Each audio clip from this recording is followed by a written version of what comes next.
രസകരമായ ഒരു Chinese short drama ചലച്ചിത്രത്തിന്റെ വിശദമായ കഥയിലേക്ക് നമുക്ക് പോകാം. കഥയെ ആരംഭിക്കുന്നത് ആൻ എന്നു പേരുള്ള ഹൈസ്കൂൾ വിദ്യാർത്ഥിനിയെ പരിചയപ്പെടുത്തിക്കൊണ്ടാണ്. ആൻ തന്നെപ്പറ്റി തന്നെ പറയുകയായിരുന്നു. എന്റെ പേര് ആൻ എന്നാണ്. എന്റെ ക്ലാസ്സിലെ ക്ലാസ് ലീഡറാണ് ഞാൻ. സ്കോളർഷിപ്പ് കിട്ടിയാണ് ഞാൻ ഈ സ്കൂളിലെത്തിയത്. സമ്പന്നരായ കുട്ടികൾ മാത്രം പഠിക്കുന്ന സ്കൂൾ. ആൻ നടന്ന് തന്റെ ക്ലാസ്സിലെത്തിയതിന് പിന്നാലെ എല്ലാവരോടും എഴുന്നേറ്റ് നിൽക്കാൻ ആൻ ആവശ്യപ്പെട്ടു. കുട്ടികളൊക്കെ എഴുന്നേറ്റ് നിന്നു. ഈ സമയം അലക്സ് എന്ന പേരുള്ള ഒരു വിദ്യാർത്ഥി മാത്രം എഴുന്നേറ്റ് നിൽക്കാതെ ഡെസ്കിൽ തലവെച്ച് കിടക്കുകയായിരുന്നു. അലക്സും ആനും കീരിയും പാമ്പും പോലെയാണ്.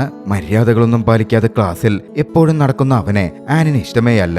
ആൻ ഒരു ചോക്കെടുത്ത് അവന് മേലേക്ക് എറിഞ്ഞു. ഒരു ഡിസിപ്ലിനും പാലിക്കില്ല, എപ്പോഴും ഇങ്ങനെയാ എന്നാൻ പറഞ്ഞു നിൽക്കെ അങ്ങോട്ടേക്ക് അധ്യാപകൻ വന്നു. അതോടെ ആൻ പോയി തന്റെ ഇരിപ്പിടത്തിലിരുന്നു. കുറച്ചു കഴിഞ്ഞ് ഇന്റർവെൽ സമയത്ത് ആൻ തന്റെ രണ്ട് കൂട്ടുകാർക്കൊപ്പം പുറത്തേക്ക് നടക്കുകയായിരുന്നു. സാധാരണ ഇന്റർവെൽ സമയത്ത് അവരടുത്തുള്ള കഫേയിൽ പോവാറുണ്ട്. ആനിന്റെ ആ രണ്ട് കൂട്ടുകാരുടെ പേര് ഏഞ്ചൽ എന്നും എസ്തർ എന്നുമായിരുന്നു. എസ്തർ ആ സമയം വാ നമുക്ക് കഫേയിൽ പോകാം എന്ന് പറഞ്ഞു. പക്ഷെ ആനാകട്ടെ ഞാനില്ലെന്ന് പറഞ്ഞ് ഒഴിഞ്ഞു മാറാൻ നോക്കി. സംഭവം എന്തെന്നാൽ ഇവർ മൂന്നുപേരും ഒന്നിച്ചാണ് എപ്പോഴും കഫേയിൽ പോകുന്നത്. ഓരോ ദിവസവും ഓരോ ആളുകൾ പണം കൊടുക്കും. അന്ന് ആനിന്റെ ഊഴമായിരുന്നു. ആന്റെ ആ മറുപടി കേട്ടതും എസ്തർ പറഞ്ഞു, ഇന്ന് നീയല്ലേ പണം കൊടുക്കേണ്ടത്, നീ വരില്ലെന്ന് പറഞ്ഞാൽ എങ്ങനെയാ? മറ്റു വഴികളില്ലാതെ പേഴ്സ് തുറന്ന് ആൻ അവർക്ക് പണമെടുത്തു കൊടുത്തു. ഞാൻ വരുന്നില്ല, നിങ്ങൾ പോയിട്ട് പോരെ എന്ന് പറഞ്ഞു. അവർ പോയതും ആൻ ചിന്തിച്ചു, എന്തു ചെയ്യും, ഇവരൊക്കെ സമ്പന്നരായവരാണ്. ഞാനാണെങ്കിൽ ഒരു സാധാരണ കുടുംബത്തിൽ നിന്ന് വരുന്നതും. എത്ര നാളാ പണക്കാരിയെ പോലെ അഭിനയിക്കുക? ഇവർക്കൊപ്പം പിടിച്ചു നിൽക്കണമെങ്കിൽ എങ്ങനെയെങ്കിലും ഒരു ജോലി കണ്ടെത്തണം. അതിൽ നിന്ന് വരുമാനമുണ്ടാക്കിയേ പറ്റൂ. ആൻ അതെങ്ങനെ ചിന്തിച്ചു നിന്നതും ആനിന് ഒരു കോൾ വന്നു. അവൾ അതിനു മുമ്പേ ജോലിക്കായി ശ്രമിച്ചിരുന്നു. അവിടെ നിന്നാണ് വിളിക്കുന്നത്.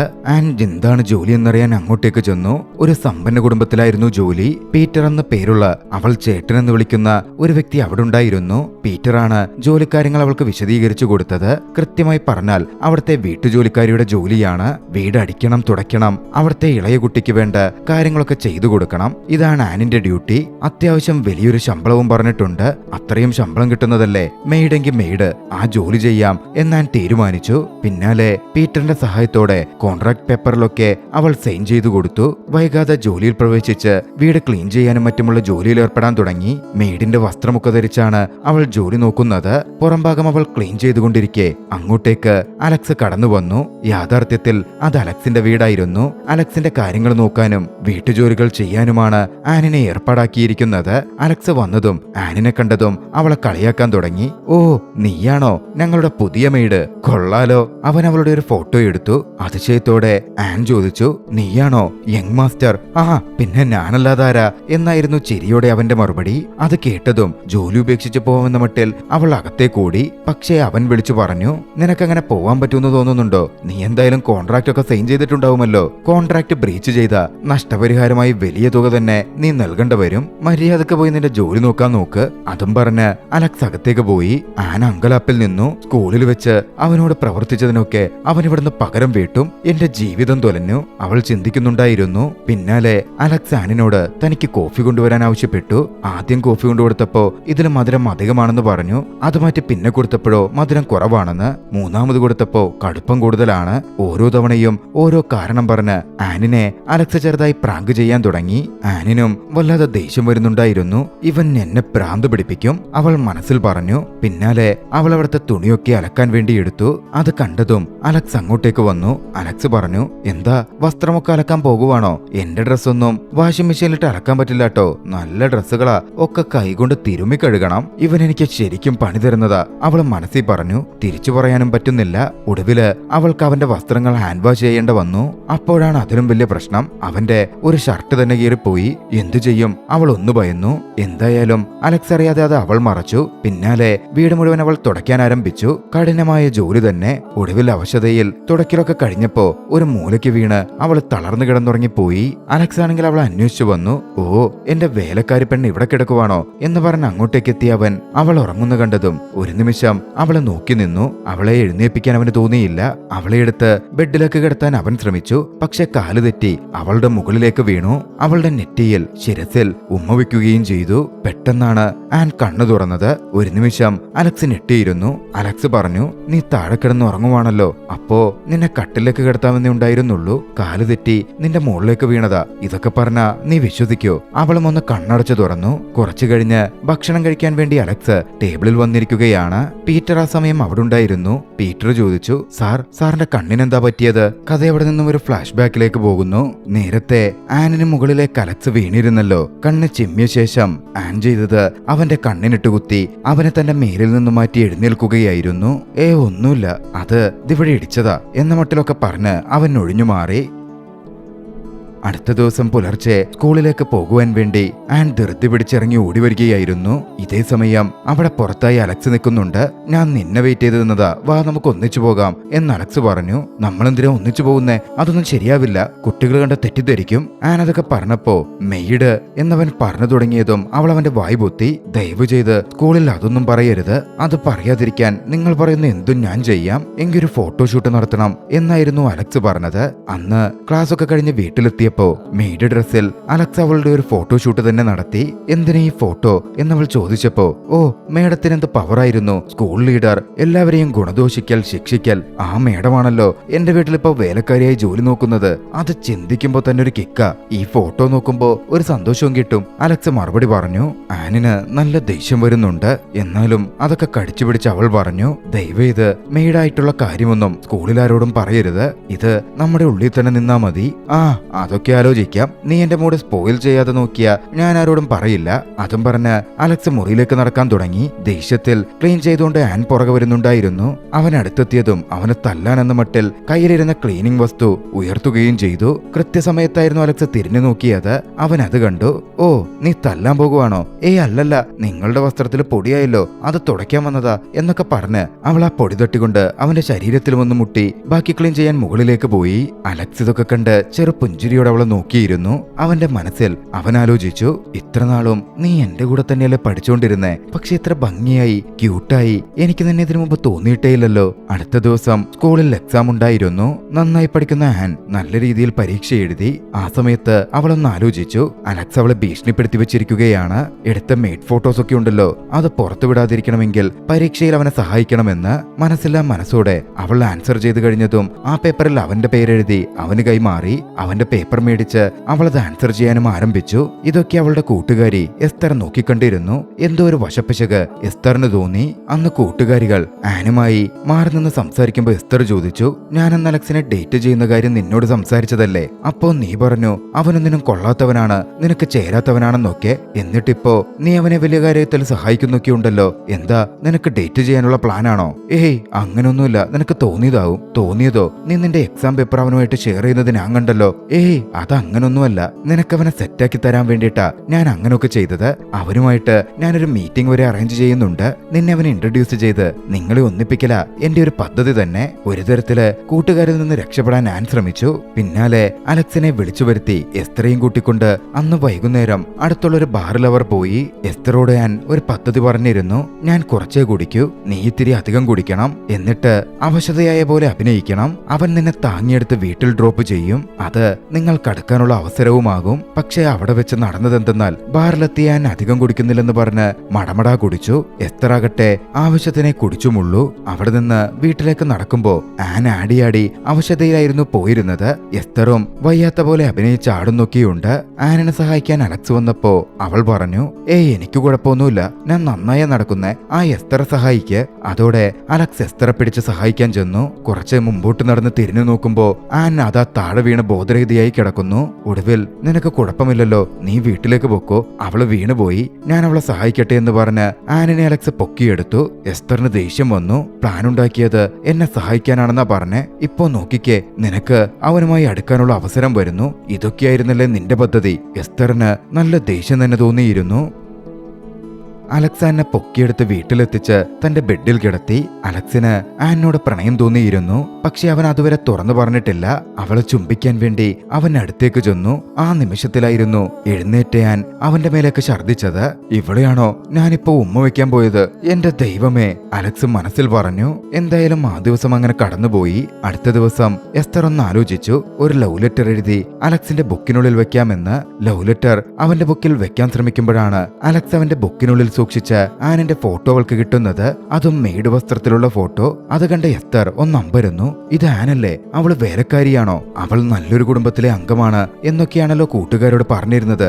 എന്തായാലും അതിന്റെ സത്യം കണ്ടെത്താൻ ആനിനെ ഫോളോ ചെയ്യാൻ എസ്തർ തീരുമാനിച്ചു. അന്ന് സ്കൂൾ കഴിഞ്ഞപ്പോ ജോലിക്ക് പോയ ആനിനെ എസ്തർ ഫോളോ ചെയ്തു. അലക്സിന്റെ വീട്ടിൽ മെയ്ഡ് വസ്ത്രം ധരിച്ച് വേലക്കാരിയായി ജോലി നോക്കുന്ന അവളെ ഒടുവിൽ എസ്തർ കണ്ടു. എസ്തറിന് സത്യങ്ങൾ മനസ്സിലായി. ഓ, അപ്പോ ഇതാണല്ലേ കാര്യം. ഇത് മറച്ചു വെക്കാൻ വേണ്ടിയിട്ടാ ഇവൾ അവനെ സഹായിച്ചുകൊണ്ടിരിക്കുന്നത്. എസ്തർ മനസ്സിൽ പറഞ്ഞു. നിനക്ക് ഞാൻ വെച്ചിട്ടുണ്ടടി എന്ന് പറഞ്ഞായിരുന്നു എസ്തർ അന്ന് അവിടുന്ന് പോയത്. അടുത്ത ദിവസം സ്കൂളിലെത്തിയ ആനാകട്ടെ എല്ലാവരും തന്നെ തുറച്ചു നോക്കുന്നതായിരുന്നു കണ്ടത്. കാര്യം മനസ്സിലാക്കി അവൾ ബാത്റൂമിലെത്തി. അവിടെ മെയ്ഡ് രൂപത്തിലുള്ള അവളുടെ ഫോട്ടോ ഒട്ടിച്ചു വെച്ചിട്ടുണ്ടായിരുന്നു. അവൾക്ക് വലിയ ദുഃഖം തോന്നി. അവൾ അതുമായി അലക്സിന്റെ അടുത്തേക്ക് നടന്നു ചെന്നു. ദേഷ്യത്തിൽ അവന്റെ മുഖത്തടിച്ചു. നിന്നോട് ഞാനാകെ ഇതല്ലേ ആവശ്യപ്പെട്ടുള്ളൂ, അതുപോലും നീ ചെയ്തില്ലല്ലോ. എന്തൊരു ക്രൂരനാടോ നീ, നിനക്കൊന്നും മനസാക്ഷി പോലും ഇല്ലല്ലോ എന്ന് പറഞ്ഞ ദേഷ്യത്തിലും സങ്കടത്തിലും ആൻ അവിടുന്ന് പോയി. അലക്സ തന്റെ ബുക്കുകൾ മറിച്ചു നോക്കി. അതിനുള്ളിൽ ഫോട്ടോ ഉണ്ടായിരുന്നില്ല. ദേഷ്യത്തിൽ ആ ബുക്കൊക്കെ തള്ളിയിട്ട്, ആരാടാ എന്റെ ബുക്ക് നോക്കിയത്? എന്റെ കയ്യിൽ കിട്ടിയ നിന്നെയൊന്നും ഞാൻ വെച്ചേക്കില്ല എന്ന് ദേഷ്യത്തിൽ പറഞ്ഞ അലക്സ് നിന്നു. പുറത്തേക്ക് അവൾ പോകുമ്പോഴാകട്ടെ കുട്ടികളൊക്കെയും, നമ്മൾ കണ്ടില്ലേ ആ മെയ്ഡായിട്ട് ജോലി നോക്കുന്ന പെങ്കുച്ച്, അവളിതേ ഇവളാ എന്നൊക്കെ പറഞ്ഞ് ഓരോരുത്തരും അവളെ കളിയാക്കാൻ തുടങ്ങി. എന്റെ കൂട്ടുകാരെങ്കിലും കൈവിടില്ല എന്ന പ്രതീക്ഷയിൽ എസ്തറിനടുത്തേക്ക് അവൾ ഓടിച്ചെന്നു. പക്ഷെ അവരൊക്കെ അവളെ അപമാനിക്കുകയായിരുന്നു ചെയ്തത്. അവളുടെ ജോലിയെ പറ്റിയൊക്കെ പറഞ്ഞ് തങ്ങളുടെ കൂടെ കൂടാൻ പോലും അവൾ അർഹതയില്ലാത്തവരാണെന്ന് പറഞ്ഞ് അവരവളെ അപമാനിച്ചു. നിനക്കൊക്കെ ഈ സ്കൂളിൽ പഠിക്കാൻ പോലും അർഹതയുണ്ടോടി, മര്യാദക്ക് TC മേടിച്ച് ഇവിടുന്ന് പോടി എന്ന മട്ടിലായിരുന്നു അവരുടെ സംസാരമൊക്കെ. ആൻ വല്ലാതെ തകർന്നുപോയി. ക്ലാസ്സിലെത്തുമ്പോ ക്ലാസ്സിലെ ബോർഡിലടക്കം അവളെപ്പറ്റി ഓരോന്ന് എഴുതി വെച്ചിരിക്കുകയാണ്. സങ്കടത്തിൽ അവൾ അതൊക്കെ മായ്ച്ചു. ക്ലാസ്സിലിരുന്ന കുട്ടികൾ അവളുടെ ദേഹത്തേക്ക് ഓരോന്ന് വലിച്ചെറിഞ്ഞ് അവളെ വീണ്ടും അപമാനിച്ചുകൊണ്ടേയിരുന്നു, ഹരാസ് ചെയ്തു. അവിടുണ്ടായിരുന്ന അലക്സ് ആകട്ടെ അത് കണ്ട് പ്രൊട്ടക്ട് ചെയ്യാൻ അവൾക്ക് മുമ്പിൽ വന്നു നിന്നു. അവൾക്കടുത്ത് അവൻ പറഞ്ഞു, ഞാനല്ല ആ ഫോട്ടോ പരസ്യപ്പെടുത്തിയത്, വിശ്വസിക്കാൻ പറ്റുമെങ്കിൽ വിശ്വസിക്ക്, എന്നോട് ക്ഷമിക്ക്. അവളൊന്നും പറഞ്ഞില്ല. ദേഷ്യത്തിൽ അവിടുന്ന് ക്ലാസ്സിൽ നിന്ന് പുറത്തേക്ക് ഇറങ്ങിപ്പോയി. അന്ന് വൈകുന്നേരം അലക്സിന്റെ വീട്ടിലേക്കെത്തിയ അവൾ പീറ്ററിനെ കണ്ടു. താൻ ഇനി ജോലിയിൽ തുടരാൻ ആഗ്രഹിക്കുന്നില്ലെന്നും തനിക്ക് പോവണമെന്നും പറഞ്ഞു. പക്ഷേ കോൺട്രാക്ട് ഒപ്പിട്ടേക്കല്ലേ, അങ്ങനെ പോവാൻ പറ്റില്ലല്ലോ എന്നായിരുന്നു പീറ്റർ പറഞ്ഞത്. ആ സമയത്താണ് അങ്ങോട്ടേക്ക് അലക്സിന്റെ ചേട്ടൻ വന്നത്. മാർക്കോ എന്നായിരുന്നു ചേട്ടന്റെ പേര്. മാർക്കോ ചോദിച്ചു, എന്താ ജോലി വിട്ടു നിർത്തുന്നേ? എന്താ കാരണം? അവിടെ ഇല്ലാതിരുന്ന മാർക്കോയെ അവൾ ആദ്യമായിട്ടായിരുന്നു കാണുന്നത്. ഇതാരാണെന്ന് ആൻ പീറ്ററോട് തിരക്കി. അലക്സിന്റെ ചേട്ടനാണെന്ന് പീറ്റർ മാർക്കോയെ അവൾക്ക് ഇൻട്രൊഡ്യൂസ് ചെയ്തു. പേഴ്സണൽ റീസൺസ് കാരണമാ താൻ ജോലി വിട്ടു പോകുന്നത് എന്നായിരുന്നു അവൾ പറഞ്ഞത്. മാർക്കോ കുറച്ച് നല്ല മനുഷ്യനാണ്. മാർക്കോ പറഞ്ഞു, ഒരു പണി ചെയ്യ്, നീയായിട്ട് റിസൈൻ ചെയ്യണ്ട. അവളുടെ ജോലി നല്ലതല്ലെന്ന് പറഞ്ഞ് അവളെ പിരിച്ചുവിട്ടതായി പറ. അപ്പോ ഈ നഷ്ടപരിഹാരവും പ്രശ്നമൊന്നും വരില്ലല്ലോ. അലക്സിന്റെ ചേട്ടനോട് അവൾക്ക് ഒരുപാട് നന്ദി തോന്നി. മാർക്കോക്കടുക്കൽ അവൾ നന്ദി അറിയിക്കുകയും ചെയ്തു. അത് കേട്ടോണ്ടാണ് അലക്സ് അങ്ങോട്ടേക്ക് വന്നത്. അങ്ങോട്ടേക്ക് കടന്നു വന്ന അവൻ പറഞ്ഞു, അങ്ങനെ അവളെ ജോലിയിൽ നിന്ന് പിരിച്ചുവിടാനൊന്നും പറ്റില്ല. അവള് എന്റെ മെയ്ഡാണ്. എന്നെ നോക്കാനാ അവൾ വന്നത്. അവളുടെ കാര്യം ഞാൻ തീരുമാനിക്കും. നിനക്ക് ജോലിയിൽ നിന്ന് പിരിഞ്ഞു പോകണമെങ്കിൽ പെനാൽറ്റി ചാർജസ് ഒക്കെ അടച്ചിട്ട് പോയാ മതി, അല്ലാതെ നീ ജോലി വിട്ടു പോകണ്ട. അതും പറഞ്ഞ് അലക്സ് തിരിച്ചു പോന്നു. ആനിന് നല്ല ദേഷ്യം വന്നിരുന്നു. ഈ പിശാചിന്റെ അടുത്തുനിന്ന് ഞാനെങ്ങനെ രക്ഷപ്പെടും എന്നായിരുന്നു അവൾ ചിന്തിച്ചത്. എന്തായാലും അവൾ ജോലിയിൽ തുടർന്നു. അന്ന് ഡിന്നർ സമയത്ത് അലക്സിനും മാർക്കോക്കും ഭക്ഷണം കൊണ്ടുവച്ചിരുന്നു. മാർക്കോക്ക് മികച്ച രീതിയിൽ ഭക്ഷണം കൊടുത്തപ്പോ അലക്സിന് വെച്ചത് അത്ര നല്ല വിഭവങ്ങളായിരുന്നില്ല. ഞെട്ടലോടെ അലക്സ് അവളെ നോക്കി. നീ കൊള്ളാലോ, നീ ചേട്ടന്റെ പക്ഷം പിടിച്ചേക്കാണല്ലേ അവൻ മനസ്സിൽ പറഞ്ഞു. എന്തായാലും തന്നെ കുറച്ച് ഉപദ്രവിച്ചതാണല്ലോ, അലക്സിന് പണി കൊടുക്കണം എന്ന് അവളും തീരുമാനിച്ചു. പീറ്ററിന്റെ അടുത്ത് ചെന്ന് അലക്സിന് പറ്റാത്ത കാര്യങ്ങൾ എന്താ ഉള്ളത്, അവൻ പേടിക്കുന്ന അങ്ങനെയൊക്കെ ചോദിച്ചു. പീറ്ററിന് ആകെ അറിയാവുന്നത് അലക്സിന് ഇരുട്ട് ഭയമാണെന്നായിരുന്നു. അത് തന്നെ പ്രയോഗിക്കാൻ അവൾ തീരുമാനിച്ചു. ക്ലീൻ ചെയ്തപ്പോ ഒരു വസ്തു ഒരു മുറിയിലേക്ക് വീണുപോയി. അതൊന്ന് എടുത്തു തരാമോ, സഹായിക്കാമോ എന്ന് ചോദിച്ച് അവൾ അലക്സിനെ അങ്ങോട്ടേക്ക് വിളിച്ചു. അലക്സ് എത്തി മുറിയിലേക്ക് കടന്നതും അവൾ വാതിലടച്ചു. മുറിക്കുള്ളിൽ മുഴുവൻ ഇരുട്ടായിരുന്നു. വാതില് തുറക്കെന്ന് പറഞ്ഞ് അലക്സ് പേടിച്ചലറാൻ തുടങ്ങി. ആദ്യമൊക്കെ അത് കേട്ട് രസിച്ച് അവൾ പുറത്തു നിന്നെങ്കിലും പിന്നീടും ഒച്ചയൊന്നും കേൾക്കാതായപ്പോ അവൾക്ക് എന്തോ പോലെ തോന്നി. ഇനിയവന് വല്ലതും സംഭവിച്ചോ? അവള് വാതിൽ തുറന്നു നോക്കുമ്പോ പേടിച്ച് ഒരു മൂലയ്ക്കൽ ചുരുണ്ടുകൂടി ഇരിക്കുകയാണ് അവൻ. അവൾ അവനരികിലേക്ക് ചെന്നു. ഭയന്നിരുന്ന അവൻ അവളെ കണ്ടതും കെട്ടിപ്പിടിച്ചു. ഇരുട്ടെനിക്ക് ഒരുപാട് പേടിയാ, എന്നോട് എന്തിനാ ഇങ്ങനെ ചെയ്തത് എന്ന് വല്ലാത്തൊരു ശബ്ദത്തിൽ അവൻ ചോദിക്കുന്നു കേട്ടപ്പോ അവൾക്കാകെ വല്ലാതായി പോയി. നീ പേടിക്കണ്ട, നമുക്ക് പുറത്തേക്ക് പോകാം എന്നവൾ പറഞ്ഞിരുന്നു. പക്ഷെ അപ്പോഴേക്കും ഓട്ടോമാറ്റിക്കായി ആ ഡോറങ്ങടഞ്ഞു. അവനെയും കൂട്ടിക്കൊണ്ട് ആ വാതിൽ തുറക്കാൻ അവൾ ശ്രമിച്ചെങ്കിലും അത് പറ്റുന്നേ ഉണ്ടായിരുന്നില്ല. പെട്ടെന്നാണ് ആ ഇരുട്ടുമുറിയിൽ അകത്ത് എന്തോ വീണ ശബ്ദം കേട്ടത്. അതോടെ ആനും ഒന്ന് ഭയന്നു. അലക്സ് അവളെ ചേർത്ത് പിടിച്ചുകൊണ്ട് പറഞ്ഞു, നീ പേടിക്കണ്ട, ഞാനിവിടെ ഉണ്ടല്ലോ. എന്താണെങ്കിലും എന്നെ എന്തായാലും ചെയ്തിട്ട് മാത്രമേ എന്ത് പ്രേതത്തിനും നിന്നെ തൊടാൻ പോലും പറ്റൂ. ആൻ ചിന്തിച്ചു, ഇവൻ എന്നോട് എന്തൊരു സ്നേഹമാണ്. ഞാനിവനോട് ഇത്രയും ക്രൂരത ചെയ്തിട്ടും എന്നെ പ്രൊട്ടക്ട് ചെയ്യാനല്ലേ ഇവനിപ്പോ നോക്കുന്നത്. അവൾക്കും അവനോട് പ്രണയം തോന്നാൻ തുടങ്ങിയിരുന്നു. കുറച്ച് സമയം കഴിഞ്ഞ് മുട്ടൊക്കെ കേട്ട് അങ്ങോട്ടേക്ക് പീറ്റർ വന്നു. പീറ്റർ വാതിൽ തുറന്നപ്പോ ഇരുവരും ഭയന്ന് താഴെയിരിക്കുകയാണ്. ഇതെന്താ നിങ്ങൾ ഇവിടെ ഇരിക്കുന്നേ? പീറ്റർ ചോദിച്ചു. ഓ, ഇരുട്ട് കണ്ട് പേടിച്ചിരിക്കുവാണല്ലേ? വാതില് ലോക്കായി പോയി കാണും. മുറിക്കകത്തെ ലൈറ്റ് എന്ന് പറഞ്ഞൊരു സാധനമുണ്ട്, അതിനെപ്പറ്റി എന്താ മറന്നുപോയോ? പീറ്റർ ചോദിച്ചപ്പോഴായിരുന്നു ആ കാര്യം അവർക്കും ഓർമ്മ വരുന്നത്. ഇളിബ്യരായി രണ്ടും പുറത്തേക്ക് പോന്നു.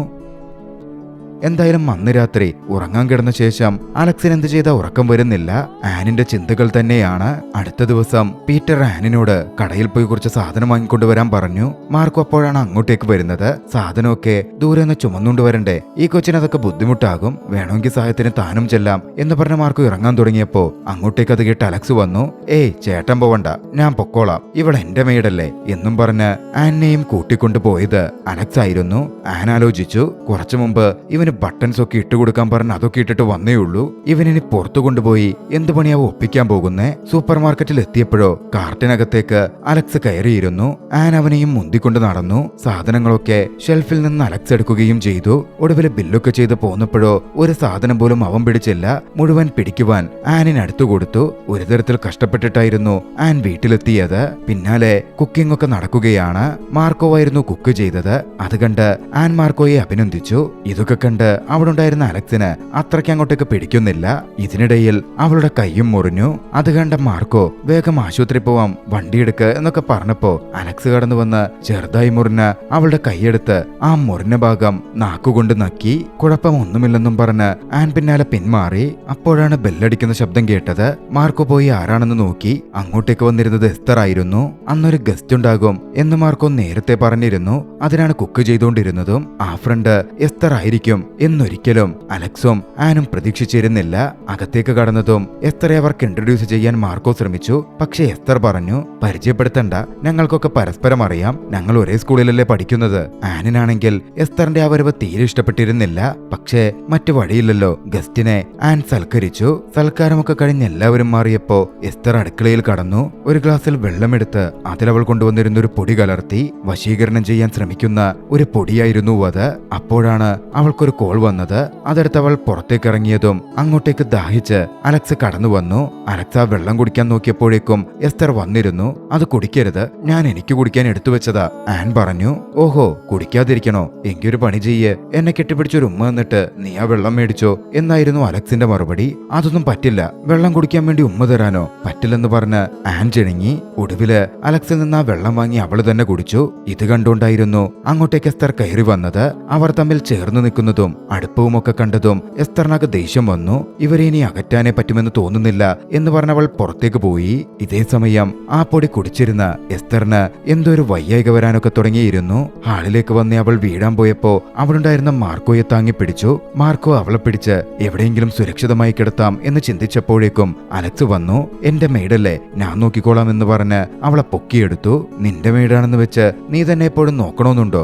എന്തോ ഒരു പ്രത്യേക ശ്രദ്ധ മാർക്കോ അത് ചോദിച്ചതും അലക്സ് പറഞ്ഞു, അങ്ങനെ ഇവളൊരു മെയ്ഡ് മാത്രമല്ല, അതിനുമൊക്കെ മേലെയാ, ഇവളെ ഞാൻ പ്രണയിക്കുന്നുണ്ട്. അത് കേട്ട് മാർക്കോ അവനെ നോക്കി ചിരിച്ചു. ഇപ്പോഴെങ്കിലും എന്റെ അനിയനെ പ്രണയം തുറന്നു പറയാൻ ധൈര്യം വന്നല്ലോ എന്ന ഭാവമായിരുന്നു അദ്ദേഹത്തിന്. മാർക്കോ മുമ്പിലേക്ക് പോയി.